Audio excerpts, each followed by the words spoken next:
County.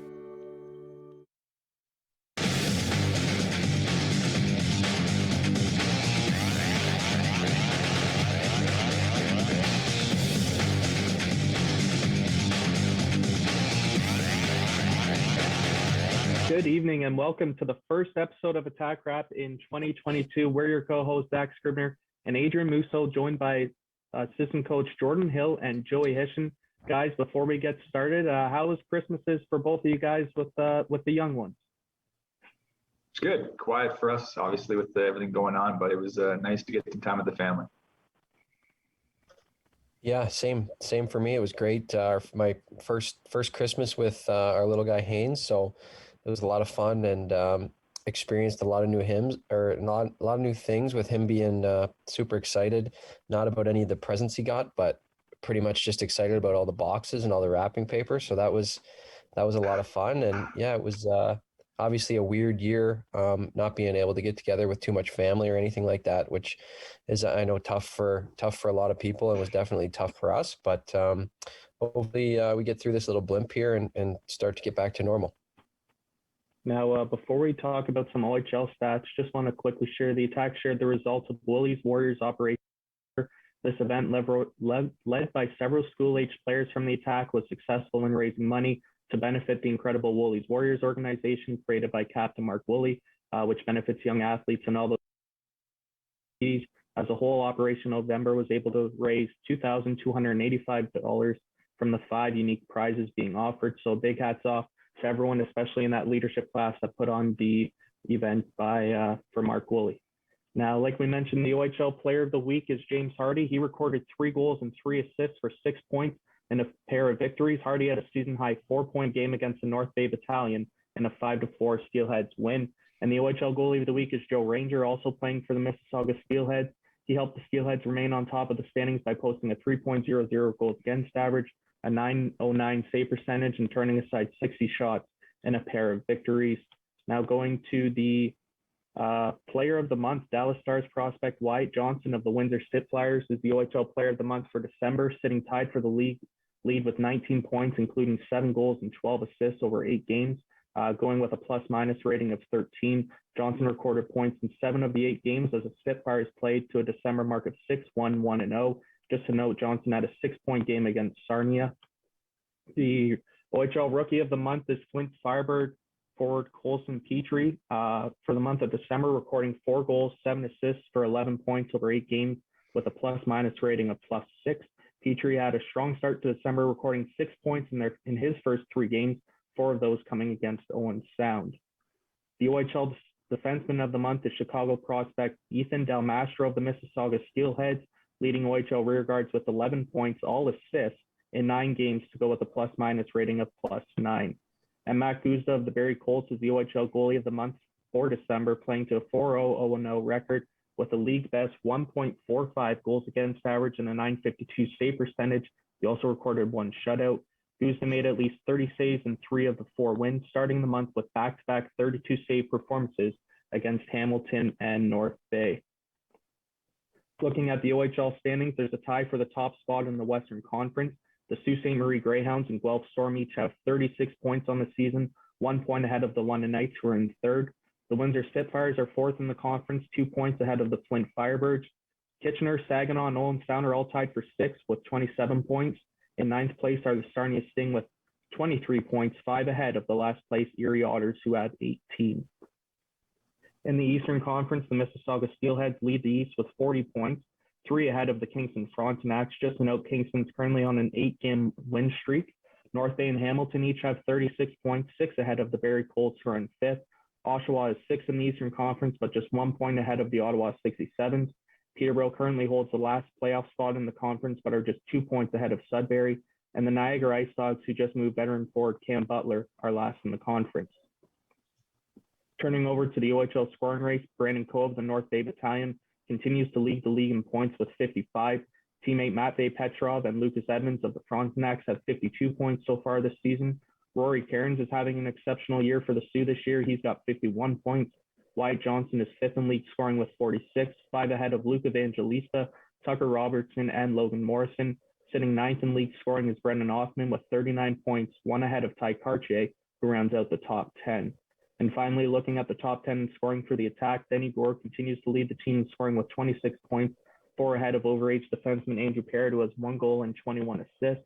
Ethan Burroughs and Servac Petrovsky each have 20, tying them for the third spot. Stepan Makachek and Cedric Ando each have 18, leaving them tied for fifth. Colby Barlow is seventh in team scoring with 15 points, two ahead of William Portocalis, who's had a nice transition to one sound so far this season. Gavin Bryan has 12 points, one ahead of Thomas Chafe, who rounds out the top 10 in scoring with 11 points. Now we're going to rewind a little bit here, guys, and talk about the month of October, where you guys had a 3-6-1 record. Obviously not the start that you guys would have hoped for. However, with new systems and a new voice behind the bench, was the start somewhat foreseeable or understandable from a coaching standpoint, Joey? Yeah, you know what? I think you nailed it when you said it was just a new voice. I think Wally came in with a completely different system than we were used to playing in the past, and a lot more detailed, I thought, and a lot more structure. And I think it took our young kids a little bit of time to adjust to that, but I think you can see the results now. The way we're starting to play and how structured we are, and how Skillsy's done such a good job with our D. It's tough for teams to create offense and score on us. So it definitely took some time, and I think no matter what system we tried to put in place, it would have, just because we have so many rookies this year, which is so unique compared to any other year we've ever experienced before. So yeah, I think we're definitely headed in the right direction, but for sure, October was a month that there's a lot of learning going on. A ton of video was shown by the entire staff, whether it was team wise or individual wise, and I think players are really starting to pick up on things. And obviously, with all these breaks happening, it's tough to create that consistency. But I think the kids have done a really good job having, like I said, so many rookies in the lineup. In that 10-game span, you played the Sioux, Guelph, and London, who are 1, 2, 3 respectively as we speak in the conference.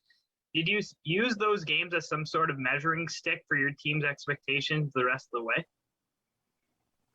Yeah, I think so. And playing London as many times as we played London, I think it was at least 4 or 5 times in that month, and going to overtime and shootouts with them multiple times. And I think that showed some resiliency in our group. I thought there was a really bad no goal call in London that would have put us up 2-1 late in that third period. So some bad breaks along the way, but keep games close and compete with the teams that have shown to be, I guess you would say, the best teams in the conference this far.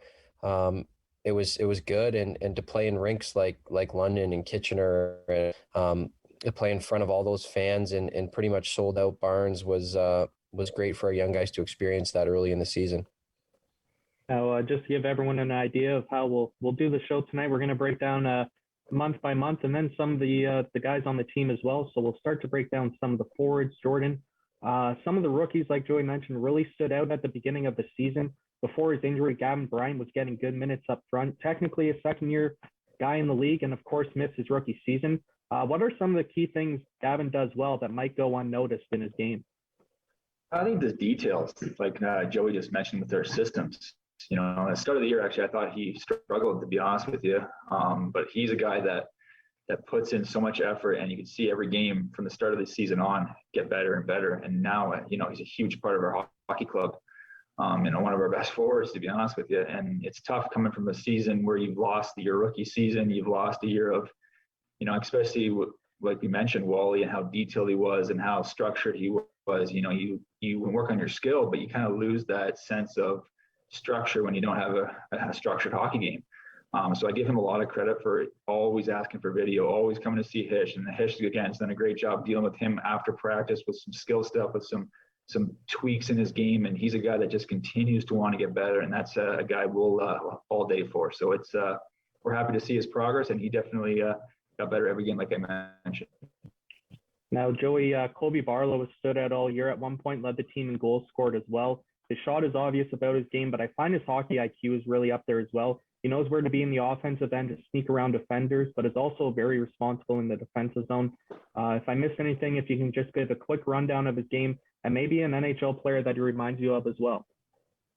Yeah, I think you did a great job there, Zach, of just kind of explaining what he's like as a player. Wally absolutely loves him, and it's not because of his offensive ability. I think that's obviously a bonus.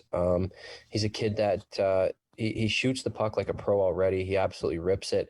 He loves to shoot it. I think there's room in his game to improve with his patience in the offensive zone. But he's so young and he's learning that stuff, and he's done such a good job so far of committing to the defensive side of the game. And when a player commits that hard to, the defensive side in their own end, they're obviously going to gain the coach's trust. And with that comes more ice time.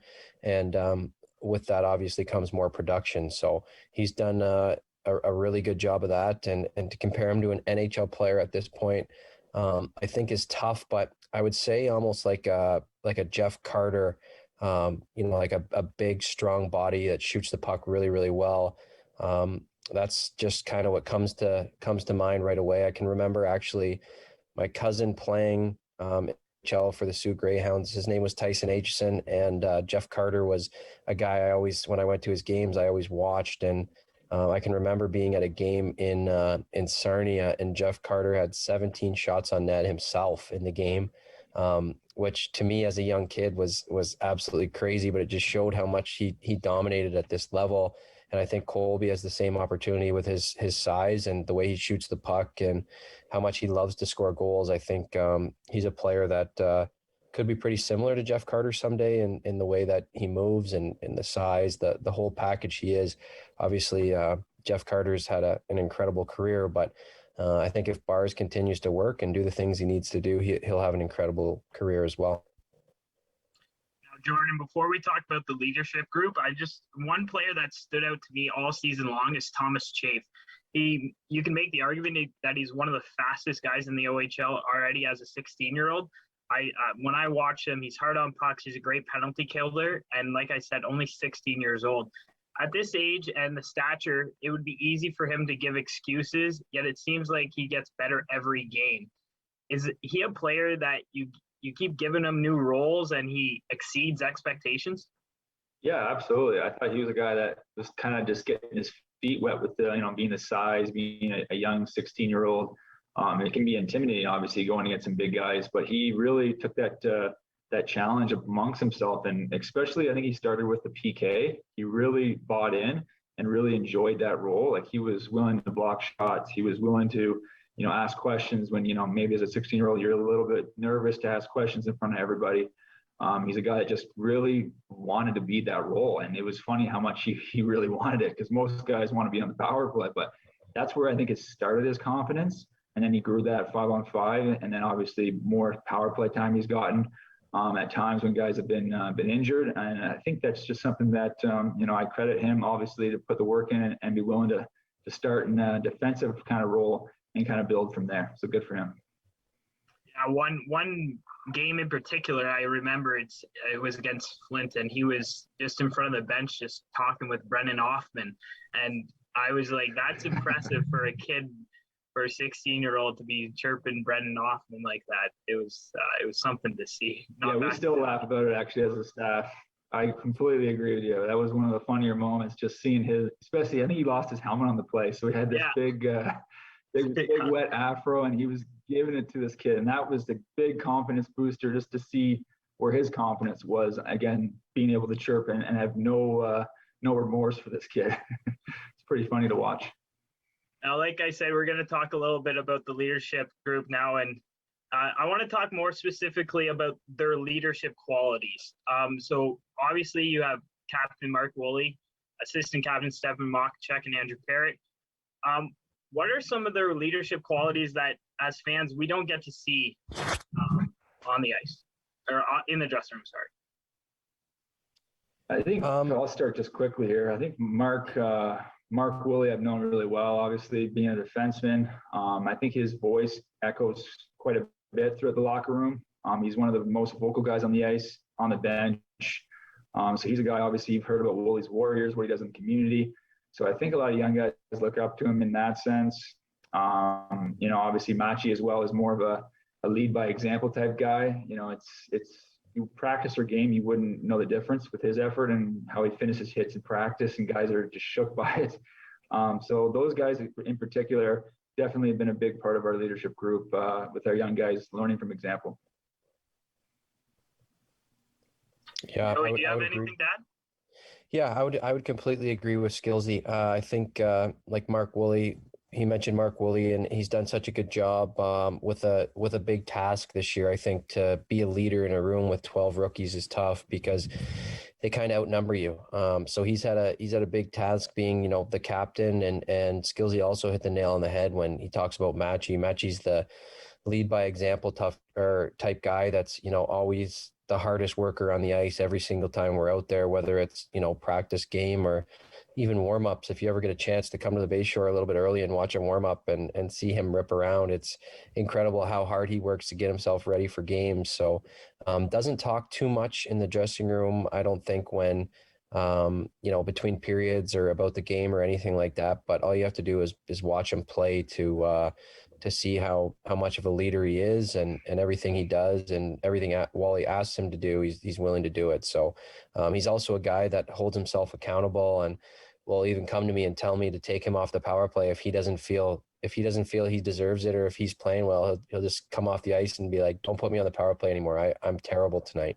Which not many guys are willing to hold themselves accountable like he. Mark Woolley is a defenseman that every junior hockey team wants, like you guys have mentioned.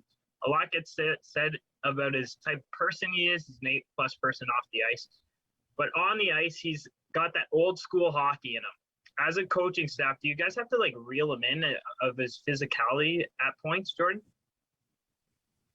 Yeah, no question. That's definitely been something him and I have worked on pretty closely, because that is a huge part of the game that not too many players really have, that you can make those big momentum changing, game changing hits that I think a lot of teams fear, a lot of skill guys fear. So that almost takes them off their game just from the fear factor. But he definitely at times early in his career, and even at times this year, it's a challenge. It's a skill set to be able to hit guys at top speed. So we are always continuing to work on that to get better. So there's no question we've had to reel him in and pick your spots, let it come to you rather than go searching for it, because he's a guy that wants to make a difference. So of course he's going to search for it. It's like an offensive player. Sometimes they force plays. It's the same kind of thing.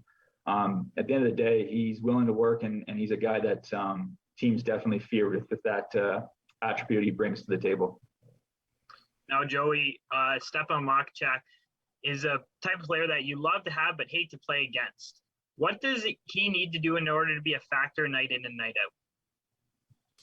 Yeah, I think it's just his physicality that he brings to the rink every night. I think he's willing to do things a lot of players aren't willing to do, and when he's having success, he's being really hard in those tough areas. And the thing about Machi is he's pretty consistent with it, and he's very, very effective when he's doing those things. So a great player, obviously, to get him in the European draft where we got him, and for him to be as effective as he's been for us for the 2 seasons he's been with us. Obviously, the one we didn't play, so we didn't get to see him. He missed that year there, but he's done a great job again this year, and we appreciate his presence in the locker room and on the ice so much.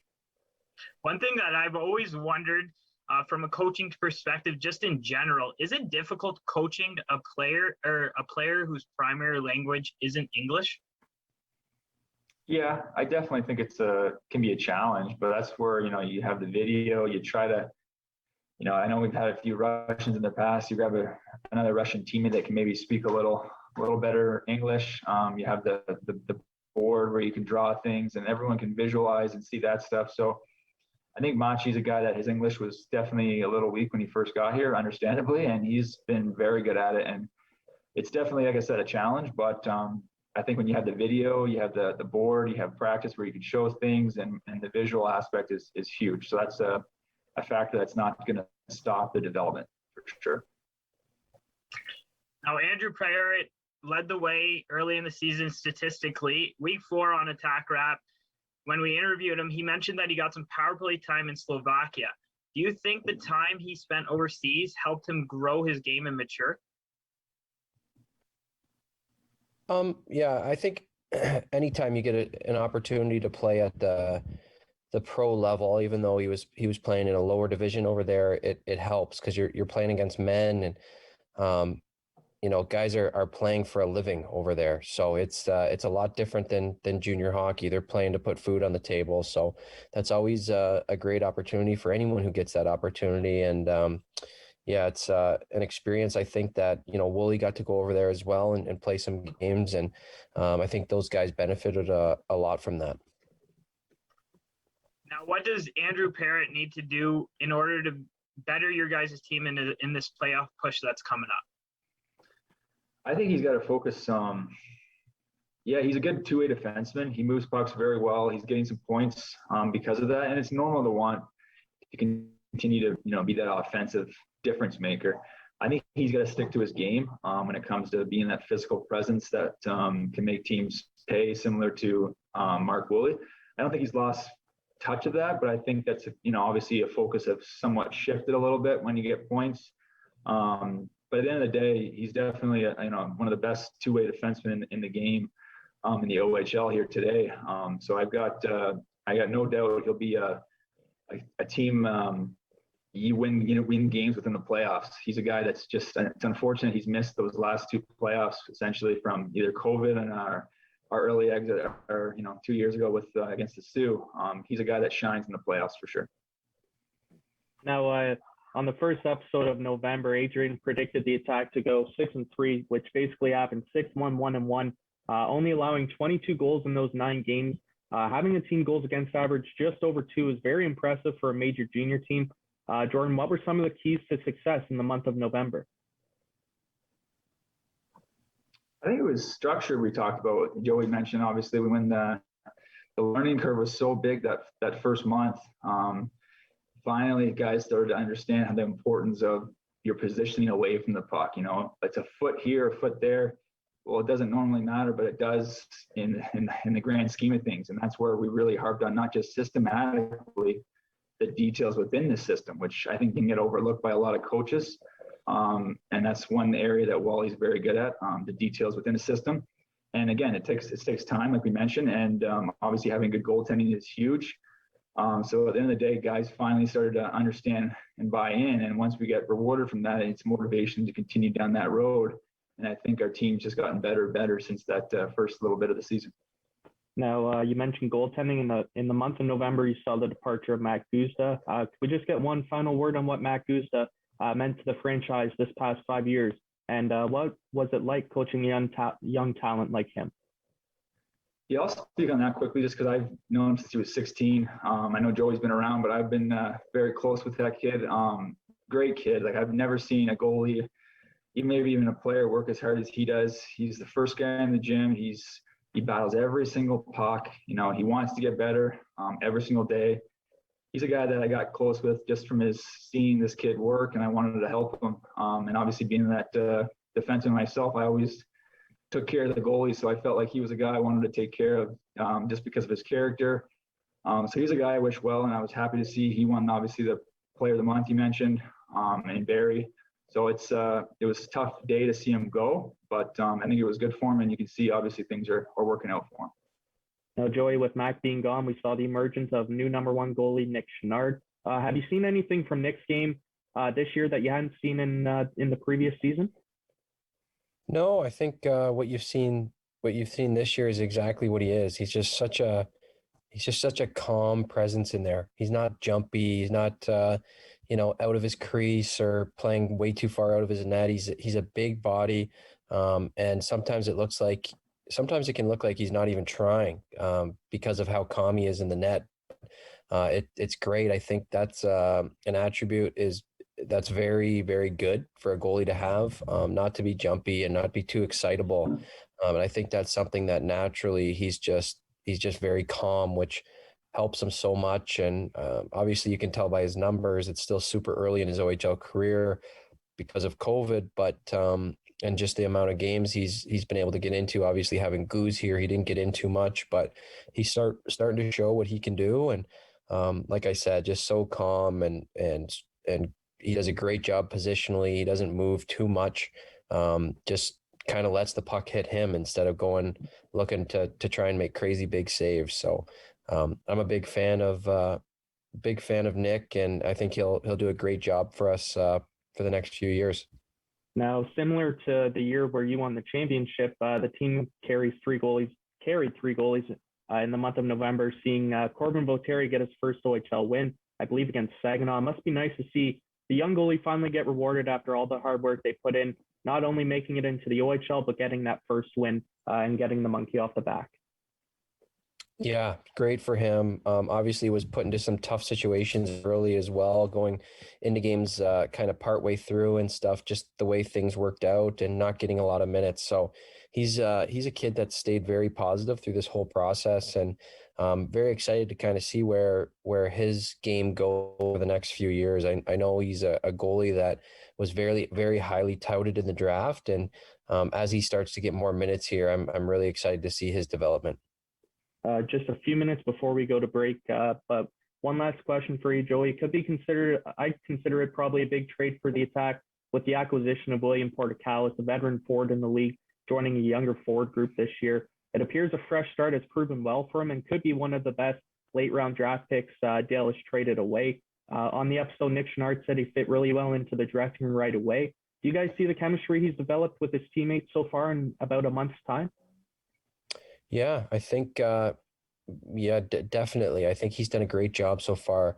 And like you said, Dale, the big thing with that acquisition was Dale kept saying he's living at home. Let's see what he does when he gets away from, his hometown. That was something that Dale's had success with in the past. And when he made the trade, obviously we didn't give up too much for him. So it was kind of a win-win no matter what happened, but he's taken full advantage of his opportunity and done a great job. Even if he's not, playing on our power play, he still found ways to create offense, which makes it hard to keep him off the power play. So it's great to see, and he's done a great job, and hopefully he can continue that, because when he's producing offensively, we're a pretty dangerous team. And just about 1 minute before we go to break, so I'll ask you, what's one thing that you might want him to improve upon moving forward into the second half of the year? I think we always talk with Porto about staying in the best shape he possibly can be in. And Mississauga, I'm not sure if that was something that was very strict or very structured there, but knowing sound, we need our guys, the pace we want to play at, we need them to be in good shape. So everyone's got to stay on top of that. And I don't think he's any different than anyone else in that regard. Something we can always work on. Fans, stick around on the second half. We'll break down the month of December. Plenty more guys here on the team this year, and we'll play a coach's version of What's on the Hat here on Attack Wrap on Rogers TV.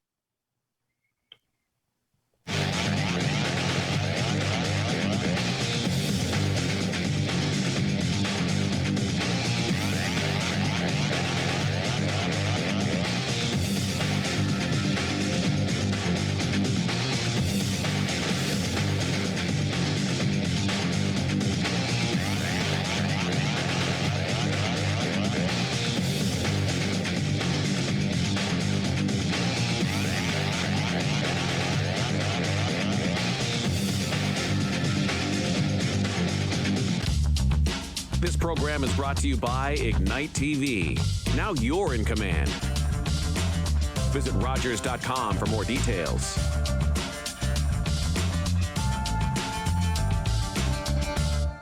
Let me tell you why you're here. This holiday season, who wants to see a magic trick? All these CTV channels are decked out with merry marathons. Excellent. And that's big news. Let's meet in the middle and say no, it isn't. From funny, A very good place to start. to fantastic, I accept your surrender. forensics, Is there anything else you can tell us? to detectives. I just knew it would work out. Get into all this on all these CTV channels. Free preview on now.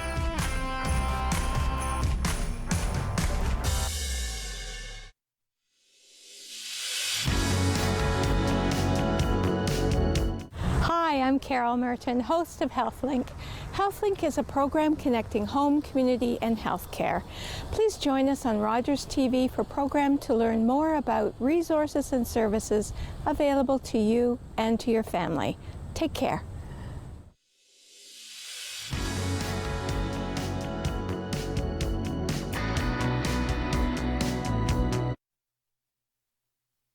Please join us for our 4th season together as a team for Grey County Life. We might be at home or not. With Rhonda and Mary Jane Murray.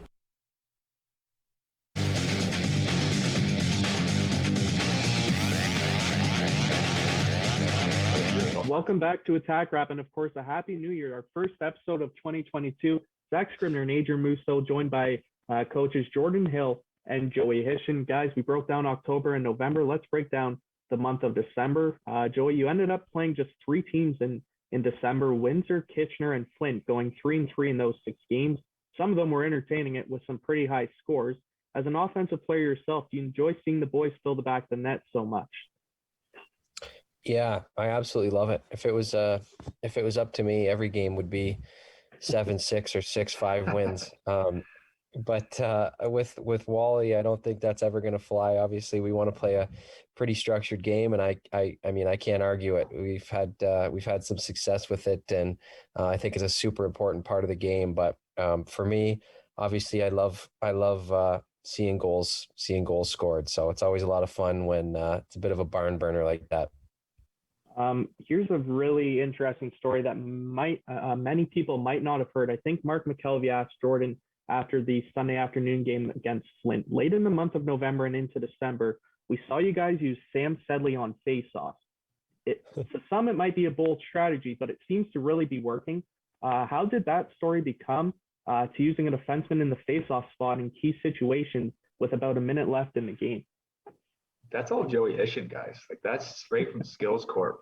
That is a Skills Corp bringing. You know what, Joey? You tell the story. I was gonna say, tell the story, Mr. Hishon.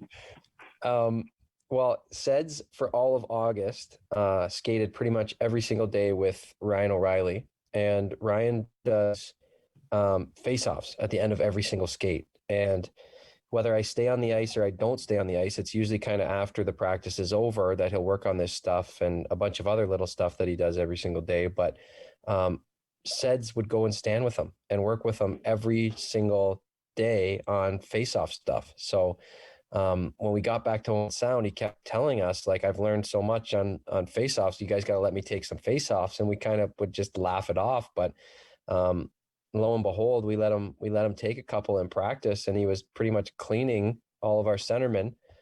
So we started to use him in a game, and I don't know the exact number, but I know he's went like 7 for 8 in a game we've played before.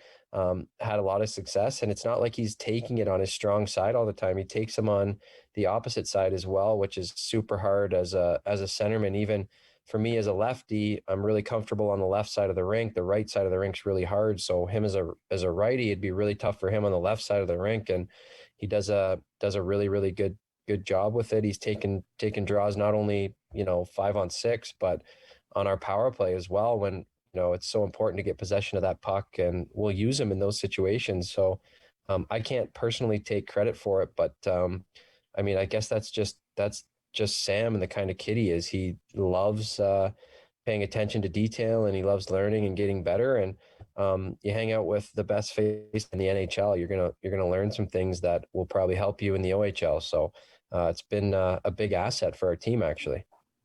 I'm just going to add to that quickly too. Like, he's a guy that, say he loses it, well, now you got to know a position as a centerman. He's a very smart hockey player. Like, he wants to understand every aspect of the game, and that's a credit to him. Like, Joey just mentioned, hangs out with the best centerman, but he knows his role now. If he loses it, he knows his role if he wins it, and that's the trust he's built with us just from watching him every single day. He's a very smart, high hockey IQ player. Oh, Jordan, both Cedrickson, Okitundu, and Nolan Seed missed the beginning of the year with different injuries. In the weekends that they came back, they both had notable impacts. Nolan scored in his return to Guelph. Cedrickson was very steady defensively when he came back. They both proved to be top-notch OHL defensemen. What do you like in their game to make them great OHL D-men in the future years to come? Yeah, Oki, I'm very excited about. He's still just getting his feet wet. Like if you forget, he missed how much time, and he was playing some pretty big minutes for us in that first month of the season before he got hurt. He's got very good feet. Sometimes gets him into trouble. He's too quick at times and needs to almost slow his feet down. But he's a big, strong guy. He's willing to, try to out-muscle guys, and work making that first pass and then just being hard to play against is going to be, his bread and butter, to start. And then you just add some skills from there and see where it goes. But I'm excited for him. Like I said, he's still very young, and just building from that early in the season, then coming back and still being an impactful player, almost not missing a beat was very important, especially in his draft year.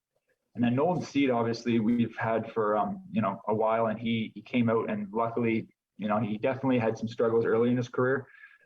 He came back and came with the right attitude, I would say, this year about his game, and he started hot. Like he had, I think, 6 points or 7 points in his first 7 games. Fell a little bit recently, but he's a guy that just, once he gets back on track and that, and just moving pucks and then being hard to play against defensively. He's got a good stick. Like I said, he sees the ice very well. When he's in the O zone, he makes plays that not too many guys can make when he's trying to feather it through a few guys. So at the end of the day, he's a guy that still needs to work on his defensive game, but I definitely think he moves pucks like the best of them. We should throw it out there quickly now that you mention it. A big happy belated birthday to Cedrickson yesterday, and a happy birthday to Logan Lestage today. Now, Joey, Ethan Burroughs was one of the forwards relied upon this season and has had a lot of success in December before the games were postponed. He got some pro experience in the summer with Philadelphia, and it's obviously getting a lot of the ice time this season. What's one aspect of Ethan's game that makes him so successful? I think the biggest aspect of his game that makes him really effective for us is his shot. He obviously rips the puck. He shoots the puck very well. When we drafted him, he shot the puck very well, and it's only gotten better. So he's a player that I always say he can change the momentum of the game just with a little flick of the wrist, and not a lot of guys have that ability. I think he still has room for growth as far as he would probably lead our team in grade A scoring chances, and obviously he's produced for us, but I think he can still grow in that finishing ability. Obviously he shoots the puck so well and so hard, but he tries to be very fine with his shot, and when I say that, like he really tries to pick corners, and with how hard he shoots it, and how well he gets it off, I feel like sometimes it's just a matter of getting it on net, and those opportunities will turn to goals instead of trying to really thread that needle and put it under the bar. And I think when he learns that, he's going to score so many goals, because like I said, he's always got himself in a good position. The other thing I really like about Bert too is he's such a good kid. He's willing to do whatever you ask him to do. He's played the bumper spot on our power play pretty much all year, and at the junior level, it's funny, at the pro level, guys absolutely love that position because you touch the puck so much, but at the junior level, everyone wants to be a guy. So it's tough at times to, convince somebody that it's a great spot to be. You're going to touch the puck lots. If you're good at if you're good at what you're doing and doing a good job in that position, you'll touch the puck more than anybody. But guys get complacent and don't really work to get open. And Burr's done a great job of being that guy for us and doing a good job for us in that spot. So I really respect Burr for that. And I think he'll, like I said, continue to score lots of goals. And when he learns to calm down in those high danger scoring areas a little bit, he's going to score a ton.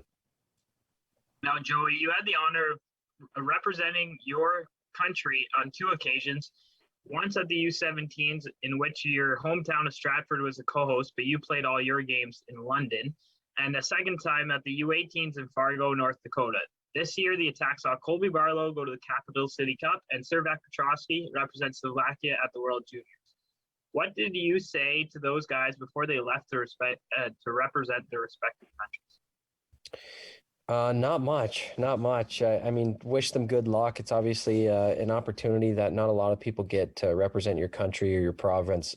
So you got to take advantage of those opportunities. And especially with Hockey Canada, it's a lot of pressure because you're expected to win everywhere you go.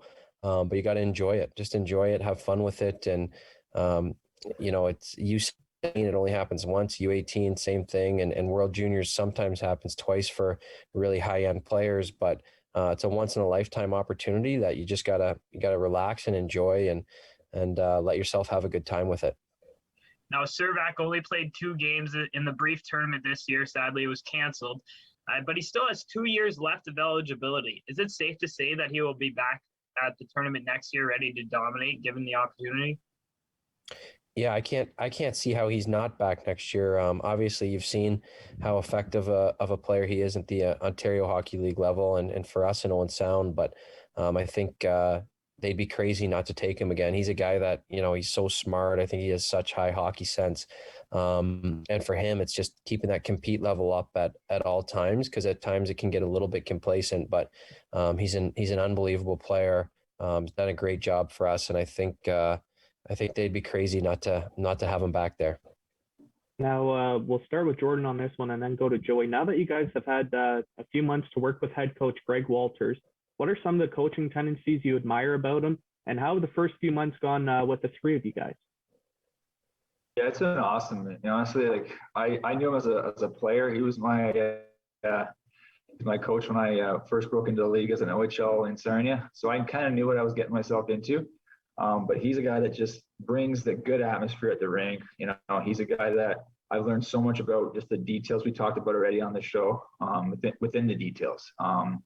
He just wants to enjoy himself when he's at the rink, and he's a guy that I think demands respect, but also has that good player coach relationship that every player essentially wants to play for. So that's something that I think was evident in Kitchener. Something happened I won't mention, but we need a third period out of these guys to rally, and they rallied around Wally and came out, and I think we scored 3 or 4 goals immediately and took the game over with. Essentially, it was for Wally. I won't get into the details within the locker room, but that was something that just showed a lot to me, that he has the kids' respect immediately, but he also has that player-coach relationship that you want. The team looked like they were gaining momentum with back-to-back wins against Flint, including a very big come-from-behind win after losing Mark Woolley early on in the game, but then proceeded to have 7 straight games postponed. How tough is it from a team's perspective of winning 3 of the past 4 and then see all those matchups get postponed?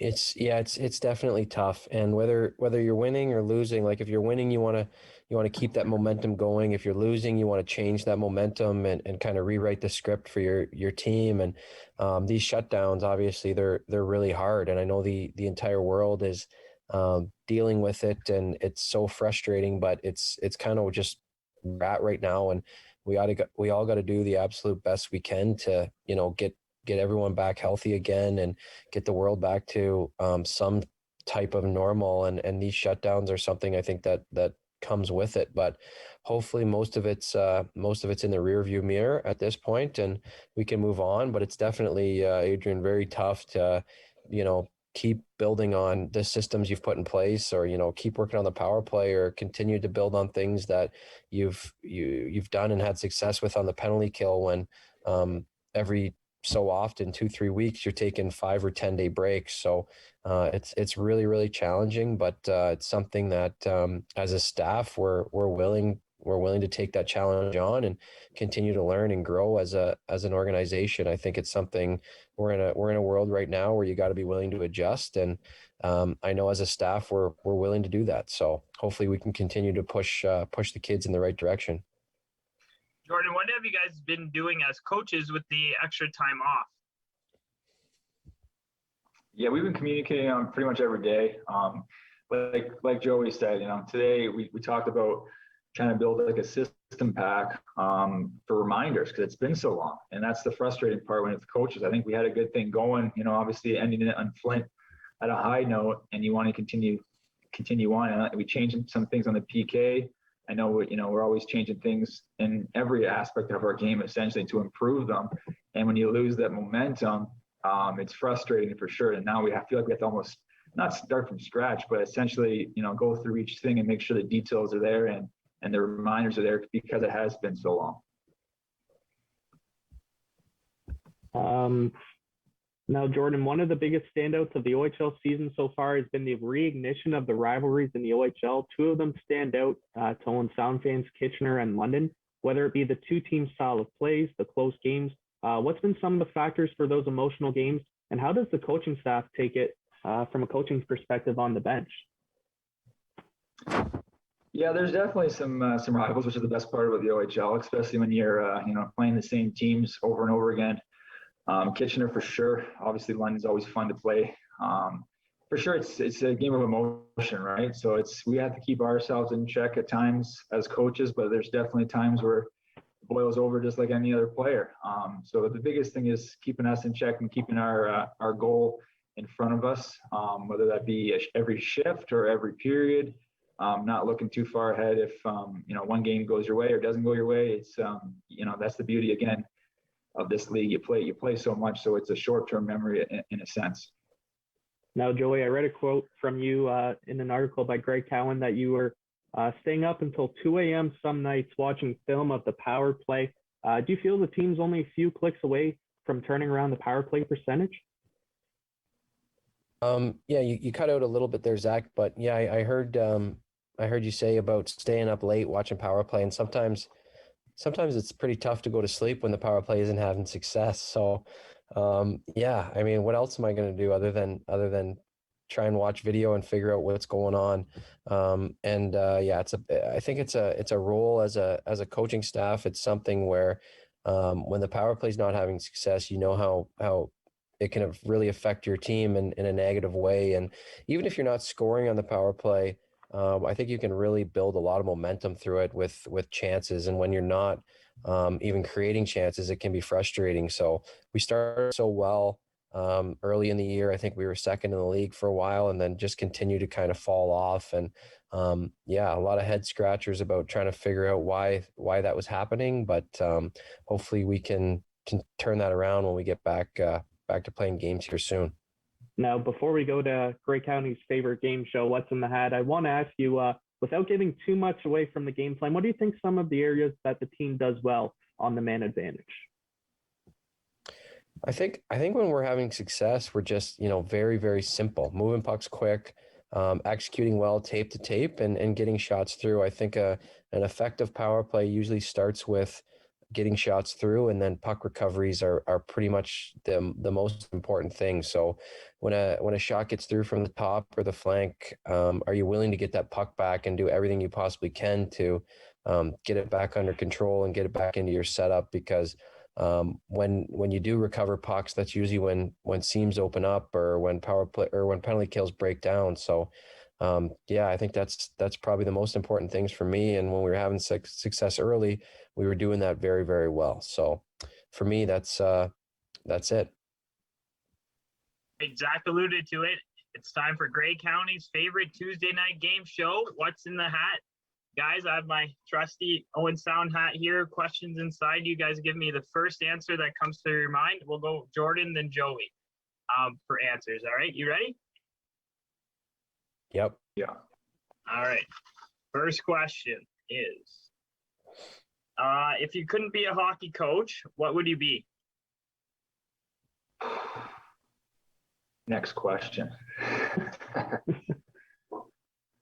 I'd be in trouble. So I'd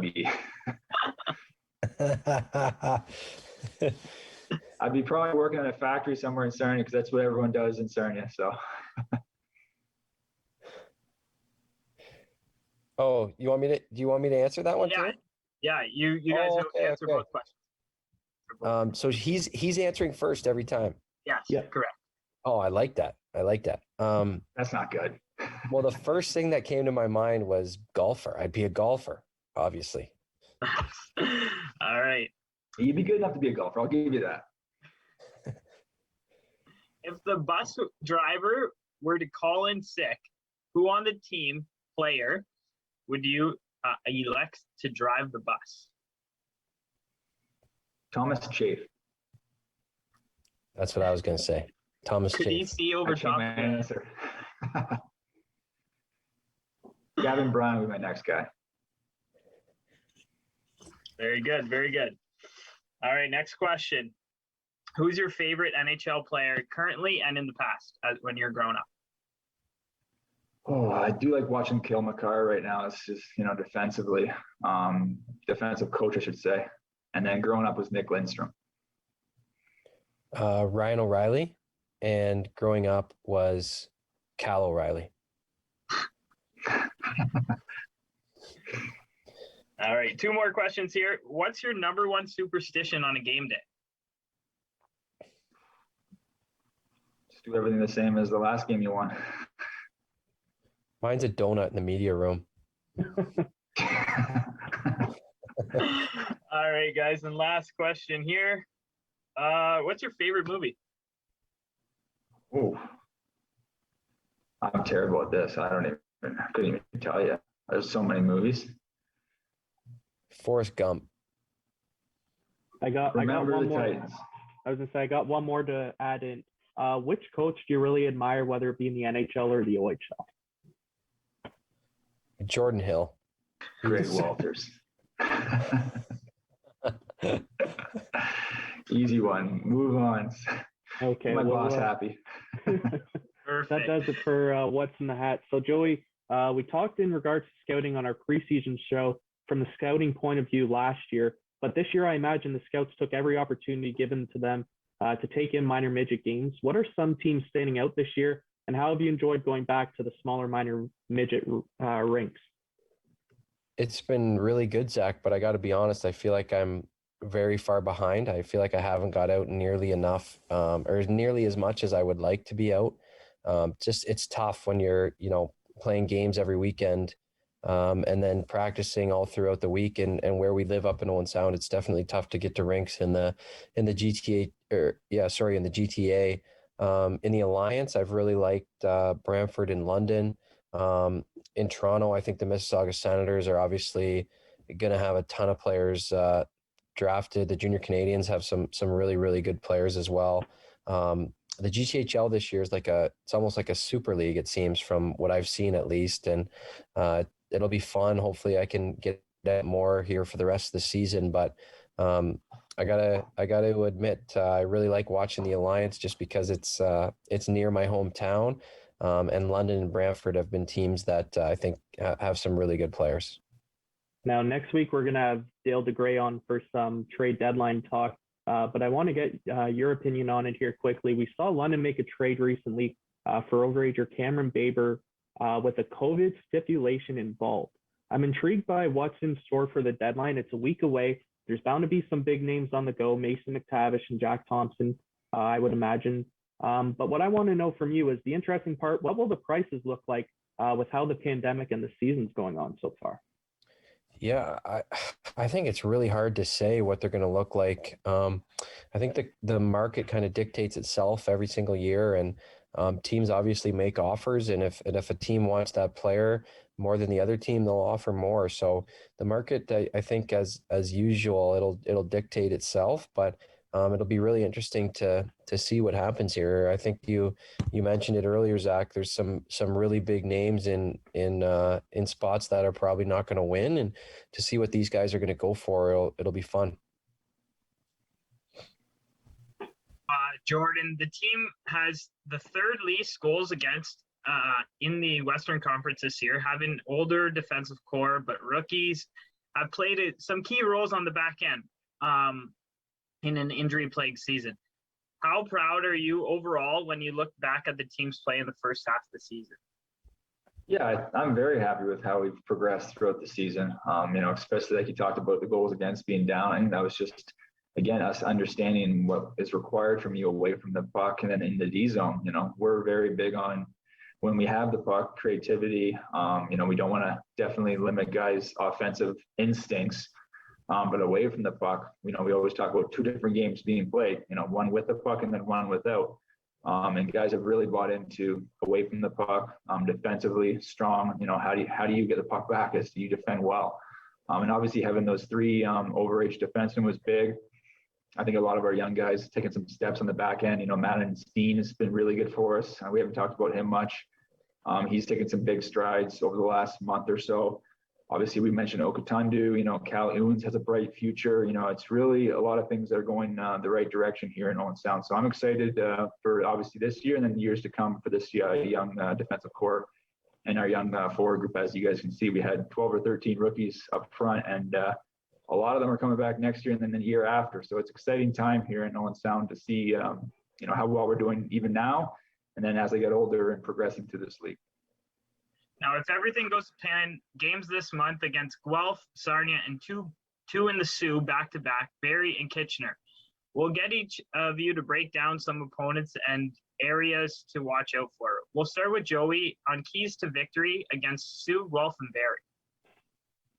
Yeah, the Sioux and Guelph, obviously they have so much skill and firepower. They have those guys at the top of the league at scoring.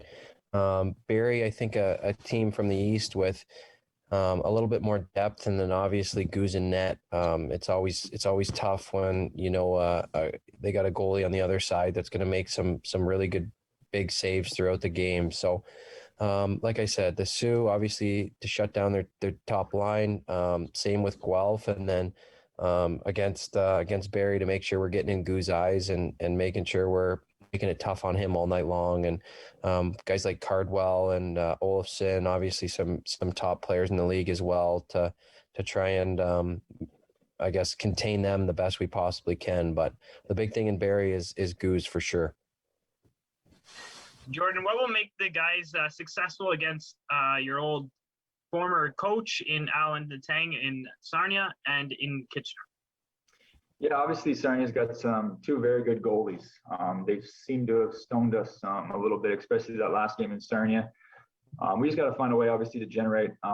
We had a crazy amount of chances, so I shouldn't say more chances, but it's just a matter of beating him essentially, because he found a way to beat us just single-handedly, it felt like.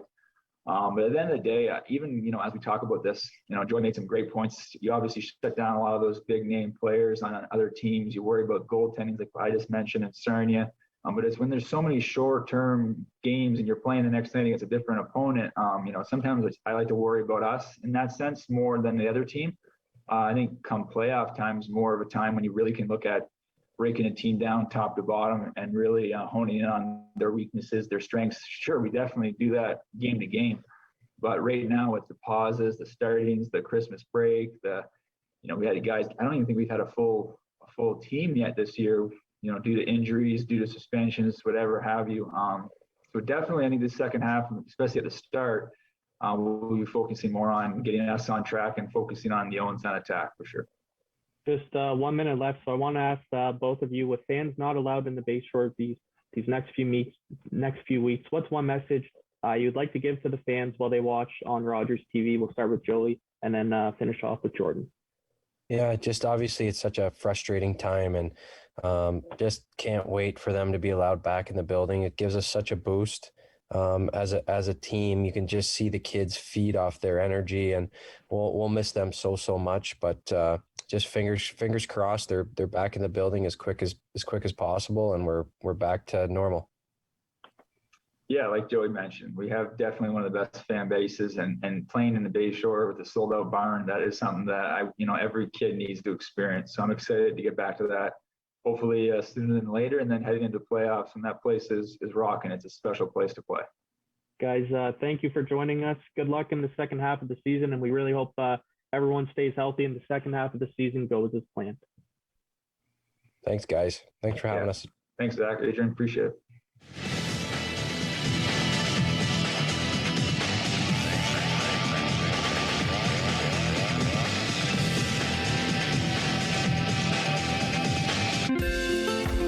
Call the Rogers TV viewer response line, email us, or connect with us on social media.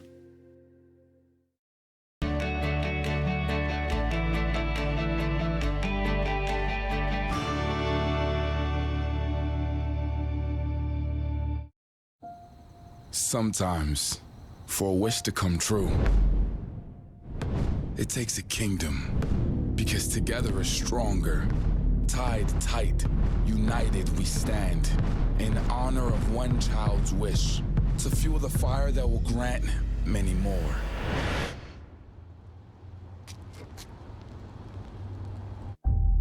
Join the kingdom. Let me tell you why you're here. This holiday season, Who wants to see a magic trick? all these CTV channels are decked out with Merry